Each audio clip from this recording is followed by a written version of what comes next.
여러분 안녕하십니까? 김왕식입니다. 이번 시간에는 교원평가제에 대해서 생각해 보겠습니다. 매년 한두 대학에서 출제되는 중요한 문제입니다. 교원평가제 어떻게 생각하느냐라는 질문 받았을 때 여러분 망설임 없이 평가해야 됩니다 라고 하는 것이 좋습니다.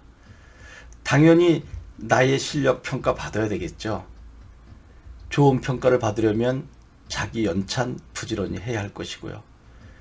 과거의 구태연한 학습 방법 또 교수 방법으로 학생들 앞에 서서는 안 되겠죠. 그런 차원에서라도 교사는 반드시 평가받아야 한다.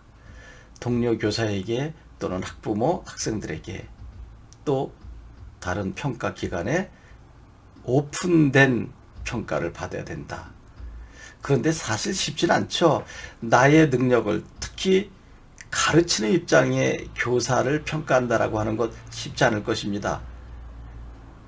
선생님의 그림자도 밟지 않는다고 했는데 어떻게 학생이 선생님을 평가할 수 있느냐라고 하는 생각을 가질 수 있는데 아닙니다. 평가받아야 됩니다. 이제 여기서 문제가 되는 것은 학생들이 교사를 평가했을 때 개인적인 감정으로 평가하는 경우가 종종 있다라고 하는 것입니다. 내가 미워하는 선생은 실력이 있음에도 불구하고 부정적인 평가를 내리는 경우, 그러다 보니까 선생님들이 학생들을 제대로 훈육하지 못한다라고 하는 이야기가 나오기도 합니다. 즉 포퓰리즘에 빠질 수 있다는 거죠. 잘못된 학생들 야단치면 부정적 결과를 얻을까봐 유야무야식의 지도를 한다.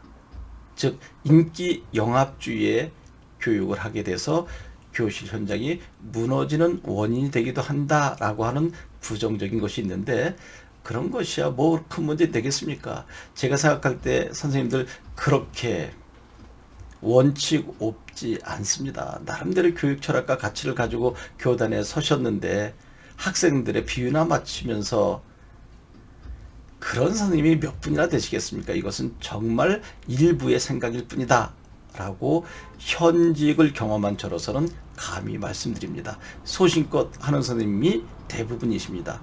그래서 평가 기준을 객관적으로 제도적 장치를 만들면 이런 문제는 간단하게 해결될 것입니다. 그리고 여러분 이제 가능한 한 교실 뒷문 열어놓으십시오.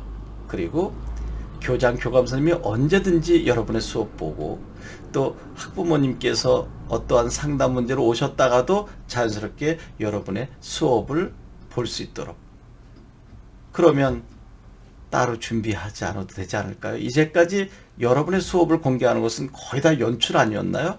이제 연출 없이 여러분들의 수업을 누가 들어와서 봐도 당당할 수 있게, 그러면 평상시에 늘 준비하는 수업이 되지 않을까 생각합니다. 지금 제가 이야기한 교실 뒷문을 열어놓고 수업하라라고 하는 것은 실제로 서울교대 간 아이가 교수님 앞에서 자네는 교단에 섰을 때 어떤 교사가 될래? 라고 했을 때 이 학생은 저는 교실 뒷문을 열어놓고 수업하는 교사가 되겠습니다 라고 해서 높은 평가를 받았던 것을 여러분에게 소개한 것입니다. 여러분, 앞문은 그렇고 뒷문 열어놓고 당당하게 누구든지 와서 볼 수 있도록 수업하십시오. 그러면 교원평가는 저절로 준비되는 것 아닐까요? 여러분 고맙습니다.